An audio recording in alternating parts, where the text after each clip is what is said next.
Ball around the world, ball around the world. What's up, y'all? It's your boy, Matt Marshall. Welcome to Ball Around the World, live podcast, talking about the world of footy.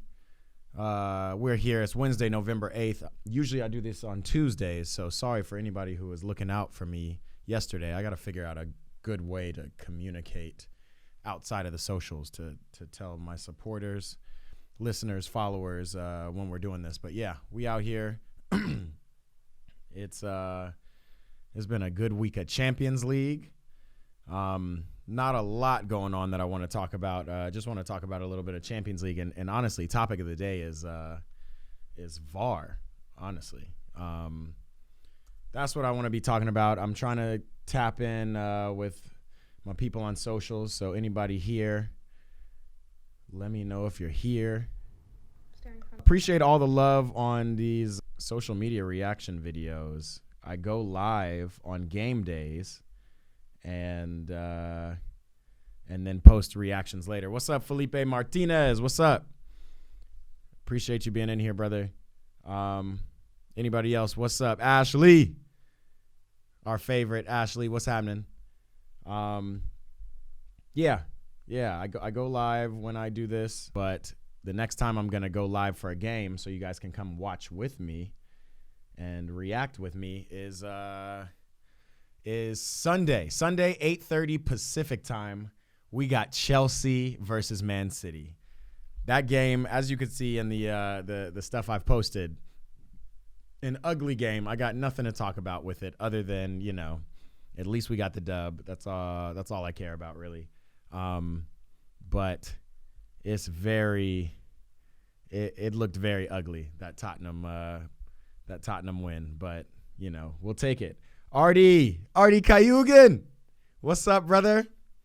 I appreciate you hopping on the live. It's Eat Pray Ball. So today I'm gonna make it short.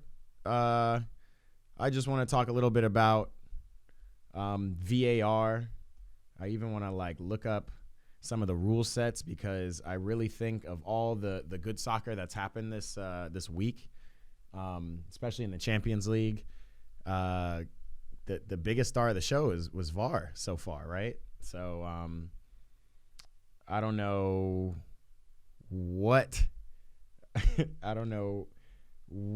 I don't know. I'm just trying to get some thoughts. That's why I'm waiting for more people to get in the chat and come holla at me, because I'm really trying to figure out what people feel about VAR. What's the thoughts? For me, it is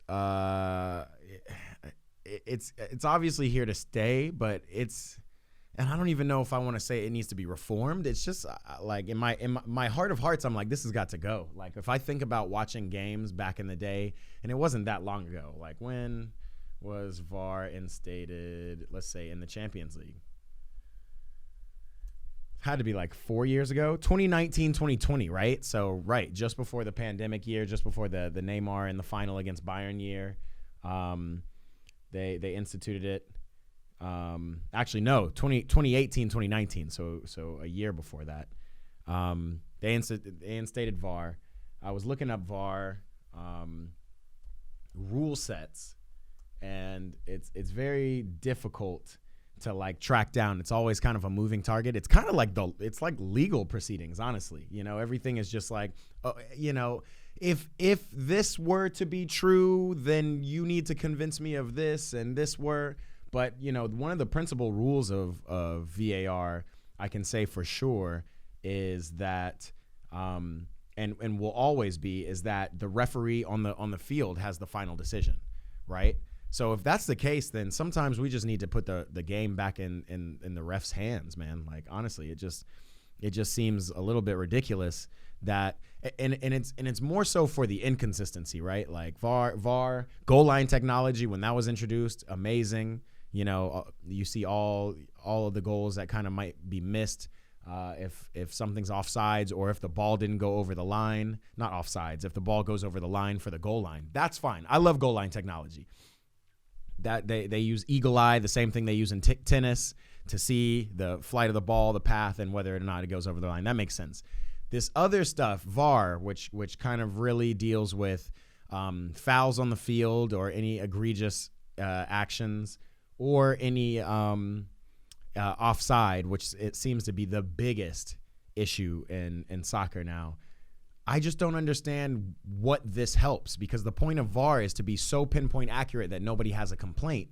But because VAR is so inconsistent and inaccurate, everybody has a complaint. You have more complaints now in the world of football than in the world of soccer than before. Like before, to a certain extent, players just had to trust what the referee's decision on the field was. You have two linesmen on either side of the field for a reason. Each linesman gets a half, and they very carefully watch the line. They watch the second to the last man, and if any player is ahead of the second to the last man, it's offsides. That's fine. So yeah, there have been some blown calls back in the day, some probably ugly decisions, but I will sacrifice an ugly decision any day to not have like one or two ugly decisions a month, a game, whatever, to not have this kind of 2-minute waiting period where you're really just, the game, the rhythm has stopped and you're really just trying to figure out what's going on. I think, it was funny. I was talking to a friend and they told me like it's tough for them to watch. This is like a soccer fan, super soccer fan, and they told me why it's tough for them to watch American football is because they feel like it has no rhythm. The plays stop every 30 seconds, whatever. And I thought that was interesting because as a soccer fan, you're right. Like the game has rhythm, and as the game flows, the rhythm is important to the game, and the setting of the rhythm. Like coaches will coach against rhythm just to upset it. I feel like that's very much a Jose Mourinho tactic where he's like, okay, this team gets in rhythm. We're going to do these XYZ to stop the ball, stop the play, to break up the rhythm. And so when you think about that in the world of soccer, and then you have, the VAR system and referees coming up and stopping plays and stuff like that, it just does. It's an unnecessary additive and an unnecessary stoppage in the rhythm of play. Football, it makes sense. These are explosive plays. American football, I'm sorry. It makes sense. Explosive plays. They happen once every, 10 to 30 seconds. And there's a lot of timeouts. There's a lot of breakages in play because that's not what creates the rhythm unless you're in like a hurry up offense, right? Soccer, it's like it flows. And I think there's like a lot of teams, definitely players that are really suffering from, these random VAR decisions. So I can talk about today. Marcus Rashford is the first one on my mind. Marcus Rashford was on offense. And as I was growing up, and you guys can correct me if I'm wrong, Armin, you must be a Man United fan. He's saying he was robbed today. I can say that I don't know about robbed. I definitely think that Rashford red card was harsh, but Rashford don't play defense. So I'm going to just say that, Man United fans, outside of being robbed because you got your best player, your best attacker sent off, y'all were up. Y'all were up at the end of the game. Y'all needed to just play defense. So that is tough. But back to the VAR decision. If we think about it, Rashford was onside. I was always taught that in soccer, you can't really foul if you're you can't really foul if you're on offense, right? Like, unless you do just something crazy, egregious, you don't really foul on offense. And I say that to say Rashford was dribbling the ball. He was trying to shield it off of an oncoming defender and stepped in his place to catch his ground and shield the ball. And he stepped on the ankle. I mean, it was cleats, studs all onto basically the shin and then ankle portion of his leg. And yeah, even as an attacker, I think that's a foul, right? That should be a foul. And if it's studs and it's a little dangerous, at maximum, it should be a yellow card. To send an attacker off just for getting his ground when he had absolutely no idea and no clear intent to tackle with his studs like that, That's crazy. I get it if you and intent is subjective too, but I will say when I mean intent, I mean there's clearly no, he's not trying to make a tackle, he's not trying to go and get the ball. He was trying to shield and he would have stepped on the ground. He wasn't trying to even have contact on the other player. So just understanding that and just thinking about that, it's kind of crazy that he got a red card. My people tap in with me. Let me know if y'all agree. We're talking about VAR, and I really want to know from y'all, from you TikTok, from you Instagram. What do you think about VAR? What do you think about Rashford's challenge this today in the Champions League against Copenhagen? I'm comparing that to a challenge Udogie had on Raheem Sterling in the Chelsea Spurs game this weekend, where he only received a yellow card. And when I tell you it was a counterattack where Sterling was ahead of the ball and ahead of the player, and the player just had to just go down. He went cleats up, which was dangerous, and he actually got Sterling and hit him on his cleat. It was in the middle of the park, and he got a yellow card. It was a second yellow, so it ended up being a red regardless. But I just don't understand how that's very different from Rashford. So I don't know. I'm taking kind of like a very small sample size poll of like who fucks with VAR. Like, is it possible that VAR can just, as swiftly as it was added to the game, be taken out? And would anybody miss it? That's what I want to know. And again, when I talk about VAR, I'm talking about just the offsides and the random stoppages from the visual assistant referees. I'm not talking about goal line technology. I think goal line technology is cool. It's here to stay. It's pretty automatic. It's really exact. VAR, on the other hand, isn't. And especially offside lines, because the lines that you see these guys draw, it's not like there's a specific piece of technology that then shows, like if there was a camera, I don't know, kind of like NBA during not the lockout, but during COVID, they actually had a camera that ran the length of the court.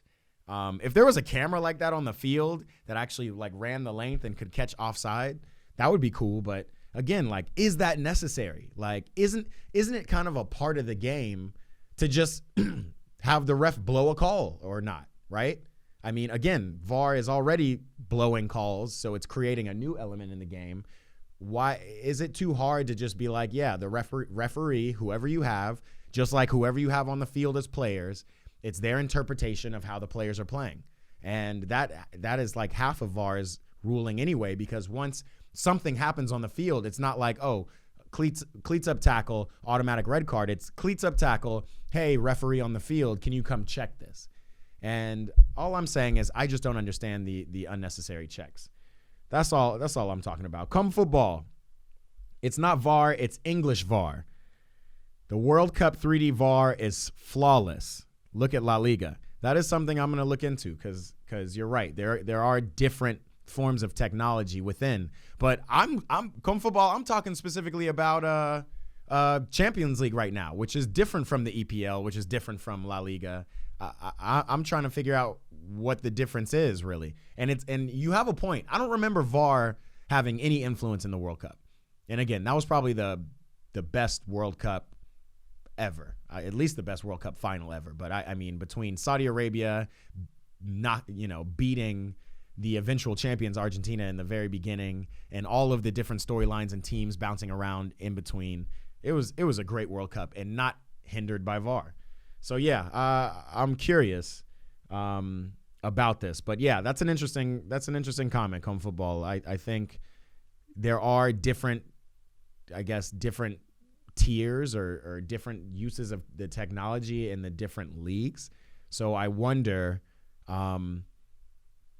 which is if there's like a better one to rule them all. I know Alex Ferguson is really heavily in influencing kind of the UEFA VAR and rules and so on and so forth. So I'd be interested to see what he says. But yeah, so you're saying the technology is there. UCL and EPL don't want to invest.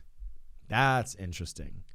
So you think the technology is there? You think it's spot on? If we had that 3D VAR that you're talking about that I guess the World Cup used, which I think it was like the first time that technology was used. You think that would be a better piece of technology for the leagues?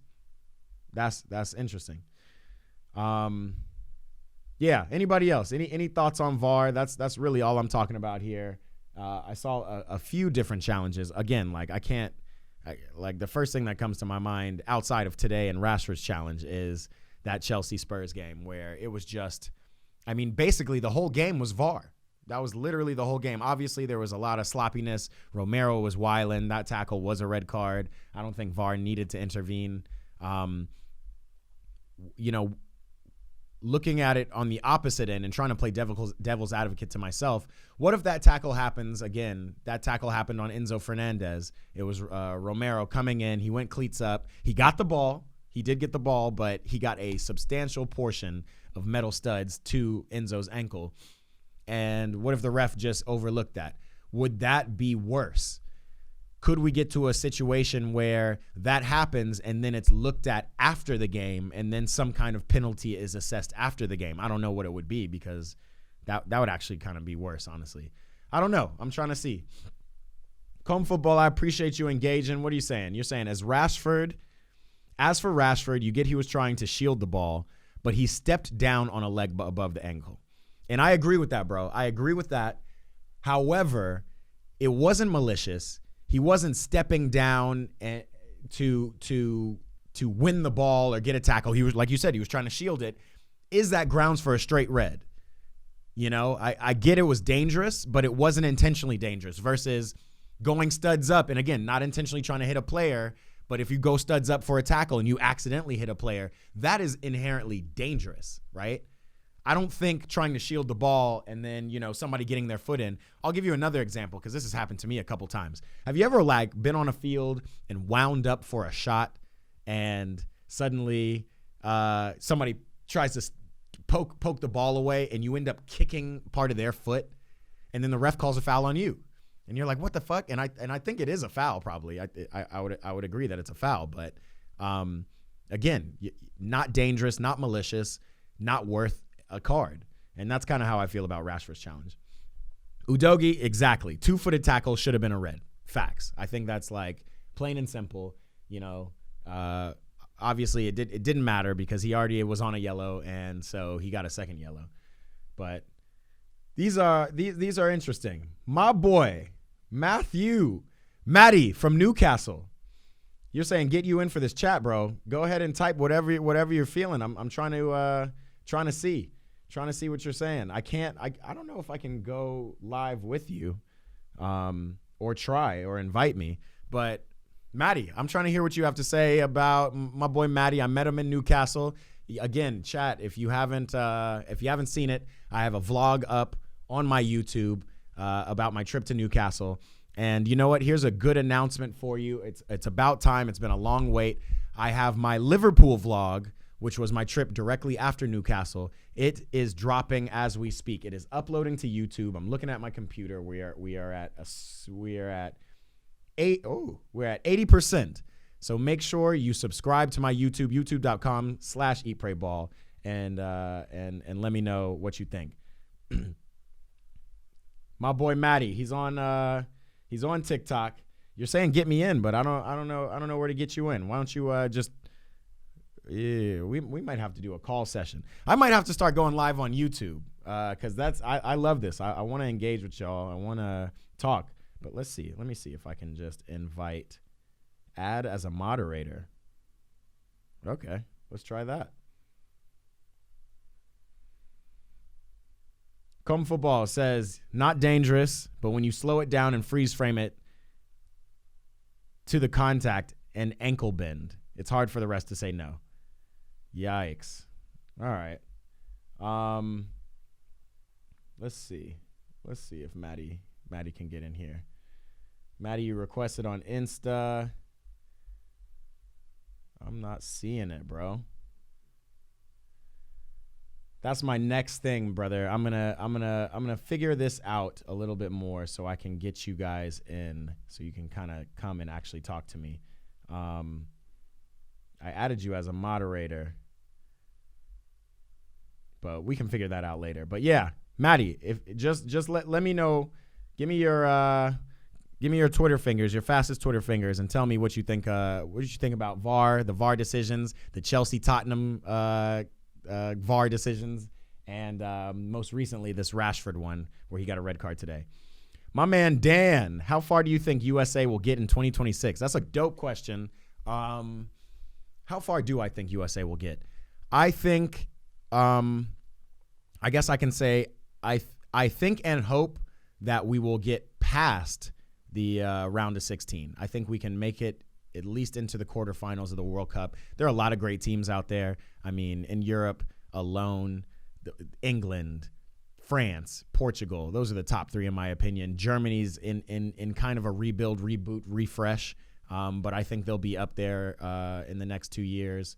So we got those. Obviously, we got the South Americans. I'm not sure exactly how Brazil will look. They seem to be missing a number 9. I'm not sure if Neymar will be that kind of talisman that he's been for this team for the last, three World Cups or 2 World Cups, and for the last decade or so.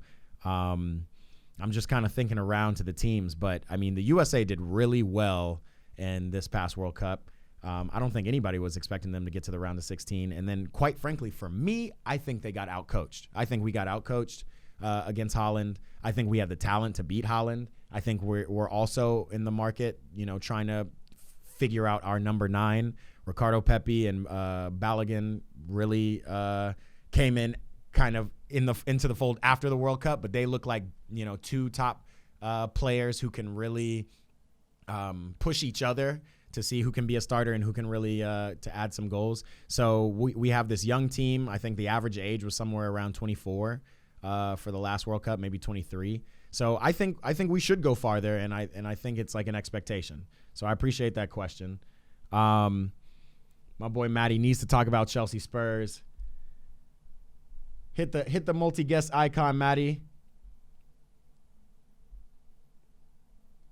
While my people on TikTok try to figure out getting my boy Matty on so he can talk his talk. Matty, FaceTime me, bro. Why don't you FaceTime me? You have my number. I got you.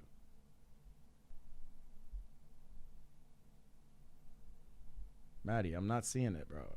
Let's see. Uh-oh. Might we have something here? Uh-oh. Did we unlock? Yo. My boy. What's up? We're in. Can you hear me? You good? I'm good. How are you? Can you hear me? I can hear you fine. Can you hear me? Yeah, I've got you. Chat, we have unlocked a new call-in level. Maddie, this is the first time I've done this, so this is dope. I appreciate it. I appreciate you coming on. No, I was trying to get on the live, but I'm gonna get you on the live at some point. We'll need to work that out soon. We'll definitely work that out. So talk to me. What did you think? Matt, again, chat. Maddie is a Chelsea fan, a fellow Blue that I met in Newcastle. First, Maddie, do you want to actually? I'm not gonna have you explain why you're a Blue instead of a Geordie. I can. Go ahead. It's cool. It's 34 minutes past 3 in the morning in Newcastle. He's up, ladies and gentlemen. But I work nights. You came to my bar. You like it. It's good. My guy. It is a dope bar. If you guys are ever in Newcastle, yeah, what's the name of the bar again? Alvino's.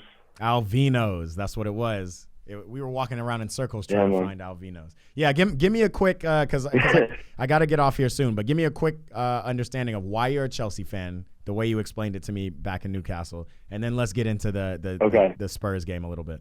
Yeah, cool. Yeah, my older brother is 3 years older than me. Is a massive Newcastle fan. Me and him used to fight like hell when we were kids. Of course, like any brothers do.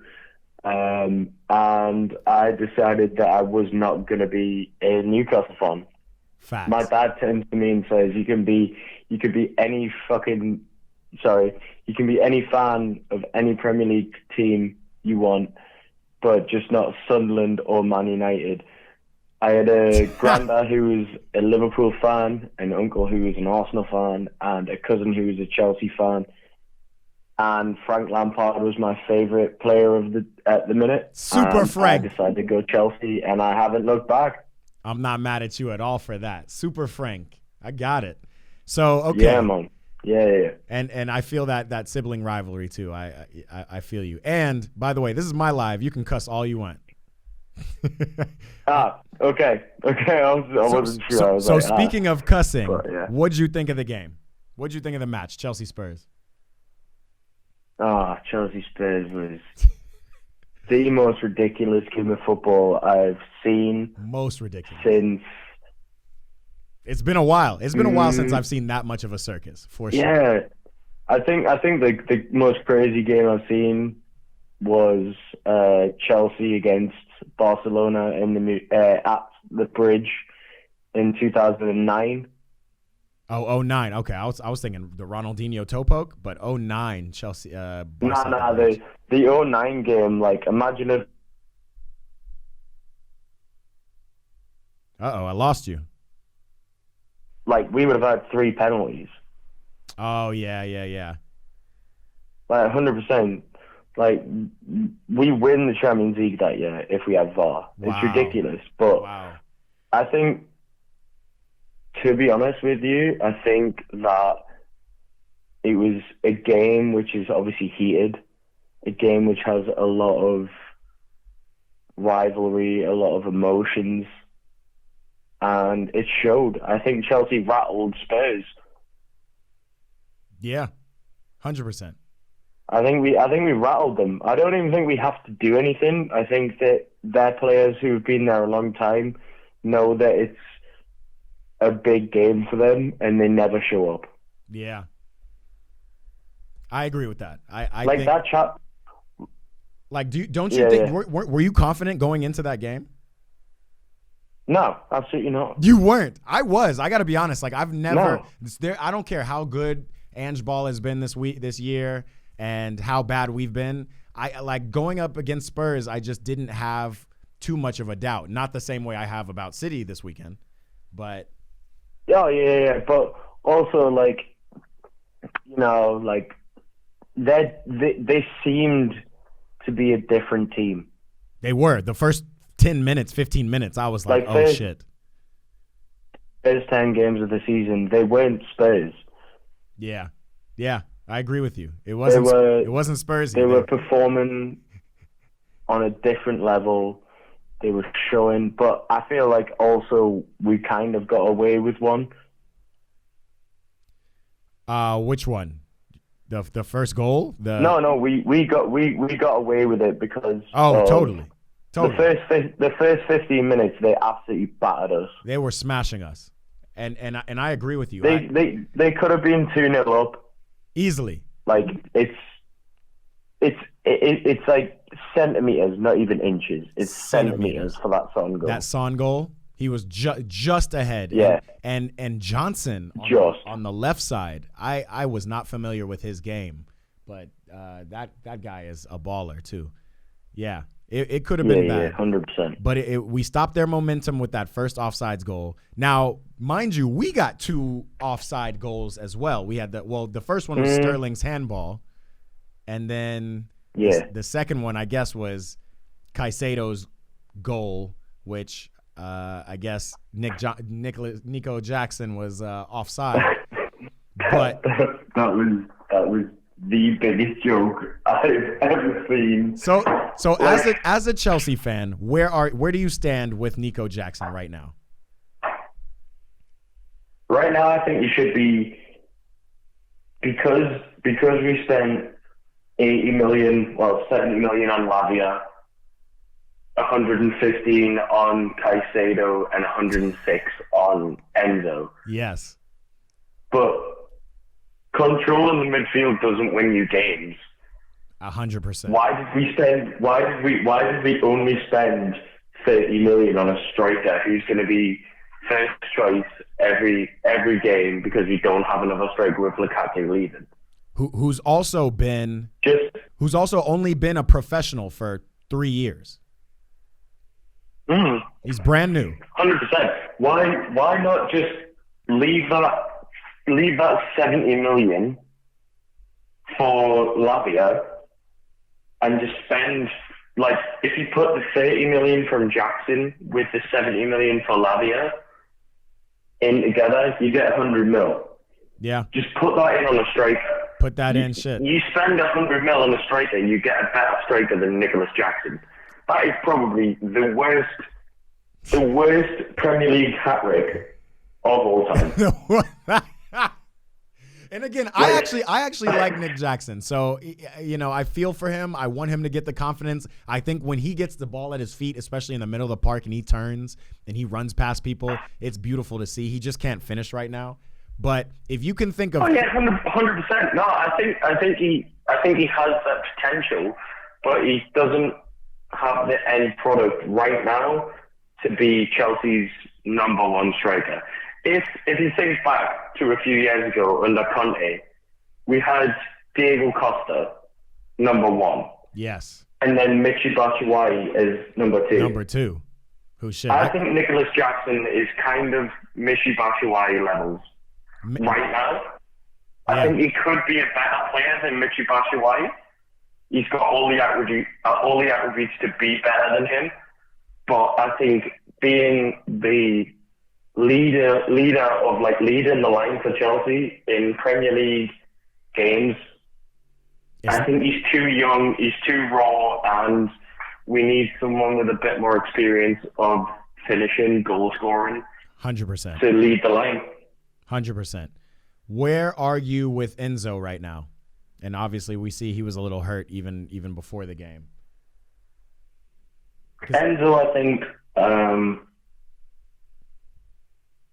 I really think we've been playing him out of position. He should be further up the field. A lot. No, I think he should be deeper. Ah, okay. Yeah. Because when, like, you've got, like, we should be playing, like, Gallagher higher, I think. Because Gallagher's doing the box-to-box, but for Argentina, when Enzo won the World Cup, you had McAllister, who was doing the creative passing. Like, he had someone that broke the ball up, and then he was just linking it, and then there was, I don't know any of the players apart from Messi. Yeah. Alvarez, who played for that team. But, like, I feel like Enzo should be that middle player in a three. He shouldn't be the furthest forward. And I feel like Poch has been trying to play him as, like, almost a 10 at times. Yeah. It's funny you say that because he's not a 10. Agree with you. He's kind of in that same vein as like a Ruben Loftus or like a Pogba. I've not, you know what I mean? Like, it's almost like you can only play him in that midfield three where he's not necessarily the deepest player. Maybe we'll have, again, like a Caicedo holding, but you know, he's also not a 10, like you said. He kind of box to box. He can be creative. I mean, he showed he could shoot at the World Cup. He hasn't shown me one time this year that same shooting ability. In a Chelsea shirt, he's not shown that at all. He's not shown that at all. So Gallagher is tough for me, bro. I think he's had a great season. I think he's a good player, but he is a middle of the table master for me. I think he was great at Crystal Palace when we were out on loan. But I'm waiting for, you know, obviously we're all waiting for Nkunku to come in. But I just don't know. I think Gallagher is a nice come off the bench, you know, come work hard. Yeah, Gallagher gives me like James Milner vibes. If I was to say to you, who would you rather have in a midfield three? Who's going to give you more? Kai Havertz, Mason Mount, or Conor Gallagher? Who would you pick? I got to be honest. I'm very biased. I'm very sweet on Mason Mount, man. I think he's a dead ball. I think he's a dead ball specialist. I think he gives you. How many goals did we see Mason Mount pull out of nothing from outside the box or from a one-touch volley or something like that? Having that kind of just that threat on the field and mixing that with his work rate, because he does have a work rate. Now, again, like you said, I mean, I know your feelings. He does disappear, but But Gallagher, if Gallagher gets the ball at the top of the box, I have zero confidence that he can just swing his leg and it possibly could go in. With Mason Mount, it's like, Can you shit. not remember that? Can you not remember the goal he scored against Crystal Palace last season? Bro, that was like 1 in a million. I mean, I can remember 3 Mason Mount goals in the Champions League where he was the only one. Maybe I'm just like a bit. I'm still hurt from Mason I'm Mount with going you. Man I'm United. hurt, and honestly, Mason's got what he's got what came to him being sitting on that team. Yeah, being with the Red Devils, he's really in hell right now for sure. Yeah, like last week, I was obviously here and watched Man United against Newcastle when they got slapped up at Old Trafford. Yes, yeah. And I was so happy watching that game and then watching the highlights of Arsenal against West Ham when they got slapped up against West Ham. Yeah, and being like, oh, okay, so I'm looking on Twitter or X and seeing all Man United fans complaining about Mason Mount and all of the Arsenal fans complaining against Kai Havertz, and I was like, I told you so. Yeah, I mean, told you. Yeah. I don't know what Mason was thinking. I think Mason just wanted more money. I think he wanted people to have confidence in him. So I kind of feel for him, but I also think he was holding out for something he hadn't quite earned yet. Kai Havertz, I will always appreciate him for the Champions League goal he scored for us, but that's about it. Obviously we've seen how he's done. I think the only thing that I appreciate Mason Mount for is also that goal. Yes. Is that pass to Kai Havertz? He passed it to Kai. It was those two. League. Yeah. But I'm like, yeah, we've had better players come through the academy. We've had worse players come through the academy, but we've never had a player who's outright led the team, captained the team, and then decided that he wants more money to go to a rival. I totally agree with that, and that is like a tough pill to swallow because all of that class, and even though again it was tough for them, the Tammy Abrahams, the Rubens, the Mason Reese, all those boys, I loved them when they first came up through. The one that a lot of people forget is Tomori. Yes, Fikayo, for sure. My God, how much money that guy would be worth. 100%. If we could just keep him. And what's the difference between a Wesley Fofana and a Tomori right now?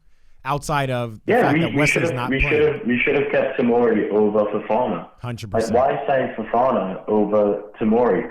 Why sign... why re-sign Lukaku over keeping Tammy Abraham? Yeah, 100%. The Lukaku thing is still... There is a lot of... Lukaku hurts me, man. The Lukaku one really hurts me. I looked up to him as a player. I was really excited when he decided to come back to Chelsea. And again, I was a big fan of Tuchel too. So, you just got to figure it out, man. You're the star striker. Just figure it out, whatever you do. But it's crazy how that happens. Well, yeah, bro, we got City Chelsea. You got any predictions this weekend? They always beat us. except for 2020, 2021 when we beat them in what, 3 finals, 2 finals and a league game. Was it that goal? I'm thinking the Pulisic goal when he like slid on his knees when there was no fans there and was like, "Let's fucking go" in the most American accent. Let's go. The cameras picked it up. Yeah, it picked it up, and all of the English fans on Twitter were like, "This is the most American man I've ever heard in my life." Oh yeah. But no, that wasn't against them. I swear that was against Liverpool. But I just think.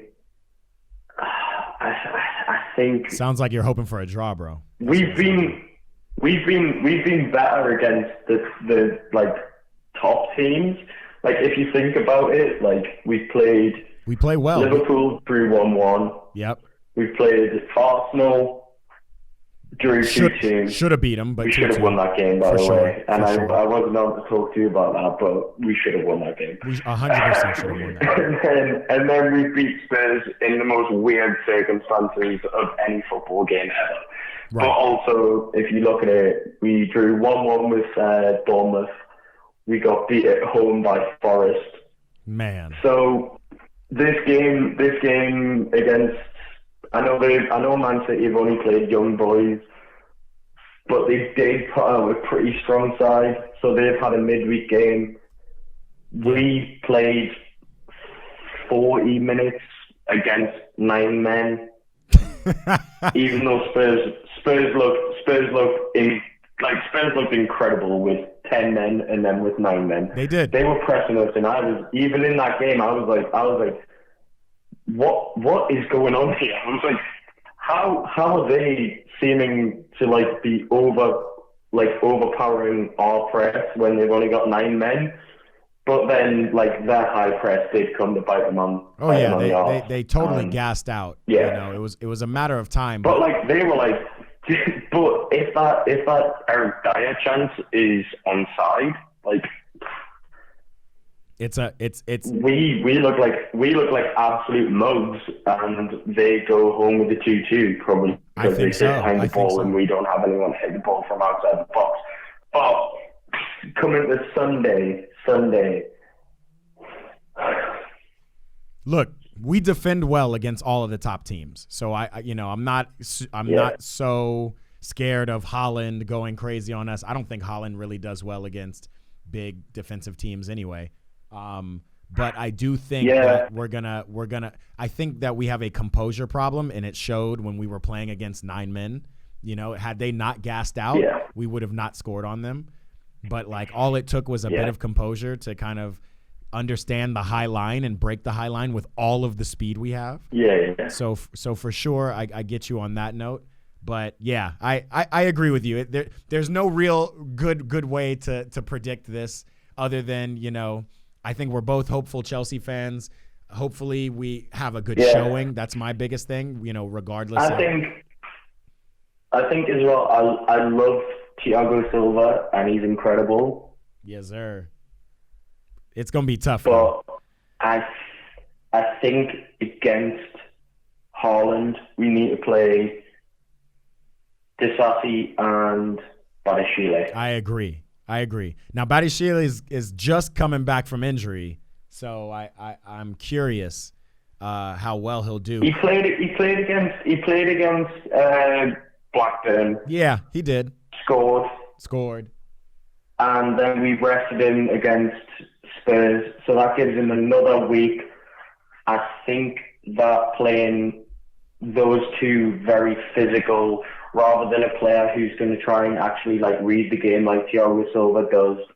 And I think you just need, I honestly think you just need brute force against Haaland. I agree with you, and Disasi gives that, but Disasi's composure bothers me, bro. It really does. And so to that, and this will be my last question for you. You don't see Levy Colwill fitting somewhere in there? Like I agree with you with the Thiago Silva part too. I don't think, even though his interception game and his reading the game is on another level, I don't think it's going to be that kind of game against City. We need to kind of rough him up again, but. I had been, up until, honestly, the Spurs game, had been impressed with Levy, also kind of playing out of position. He's not really a left back. Can play there, obviously. But, you know, would you see a world where we maybe throw Mallow on the left or a Cucurella, even though that doesn't sound amazing, and then put Levy in the middle?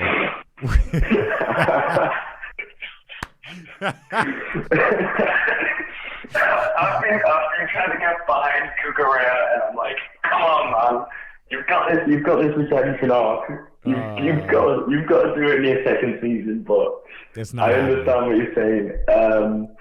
It's not happening. Maybe because I would trust Colwell over Disasi, but also like I'm trying to think of it like logically and how the season's been. Yeah. But apparently Pochettino doesn't see Colwell as a centre half. Yeah. For some reason, even though he is a centre half in every other and has played game well. he's ever played in his life until Pochettino came in. Of course. I would love to see a partnership of Colwell and Badashile and see how that goes. Yeah. But I also think that's a bit risky against City. That is an experiment. Disasi and Badashile played with each other at Monaco. 100%. Yeah, that's too much of an experiment to go against City for sure. Yeah. Maybe in the Carabao Cup. They've got a bit of an understanding, and they're both French, so I'm like, yeah. Yeah, they could figure it out. Okay. Wait, one more question. I'm gonna give you a prediction. Okay. For Sunday's game, I'm gonna say 2-1 Chelsea. 2-1 Chelsea. Let's go. Up the Blues. I'm gonna. Cole Palmer's too good. Against them again. Cole Palmer. Like, I think he tears them up. He's gonna do really well. I one more question with that prediction. We had Nick Jackson score a hat trick in this weekend. Is he starting? Because again, we've played our best ball when actually he started on the bench. And that would be against when we played Arsenal. And Arsenal have that same kind of style that City kind of have. Do you start Nick Jackson? I wouldn't. No. Yeah. I'd start with Cole Palmer as a false 9. Cole Palmer, false 9. Put some speed on the wings and Sterling and whomever on the right. I'd actually like to see Noni Madueke get a run. Maybe not start, but yeah. I'd like to see Madueke on one side and Sterling on the other side. On the left. That's how I play in FIFA. So obviously, we have great minds think alike, brother. Great minds and great first names. We're here. Cool, man. I'm getting FIFA in FC whatever. FC I'm getting it in a couple of weeks. I'll have to add you. And get then that we'll play. game. Add me. You know me. I'm at Eat Pray Ball. We'll do that. We got a FIFA tournament that I'm organizing. That's coming up soon for everybody in the chat. Everybody on TikTok now. That's coming soon. Look out for that. And again, my Liverpool vlog just dropped tonight. Make sure you follow. Make sure you go to youtube.com/@@Eat-Pray-Ball, and you'll see that tonight.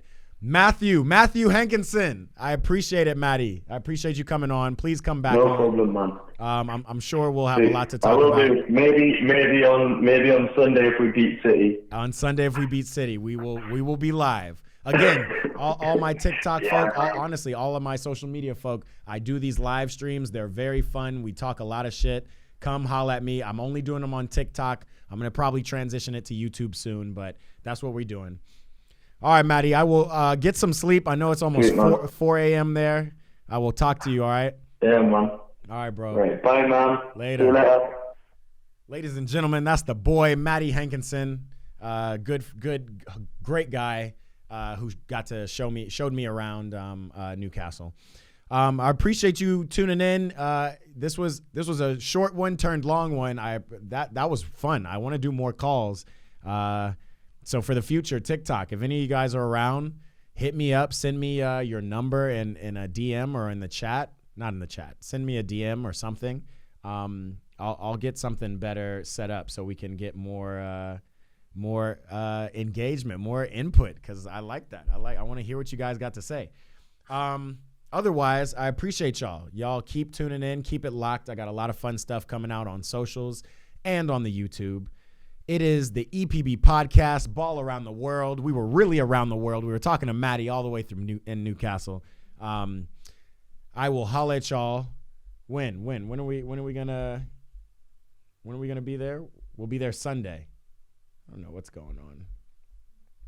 We'll be there Sunday for the game. Make sure you keep it locked. It's the EPB podcast. Holla at y'all later.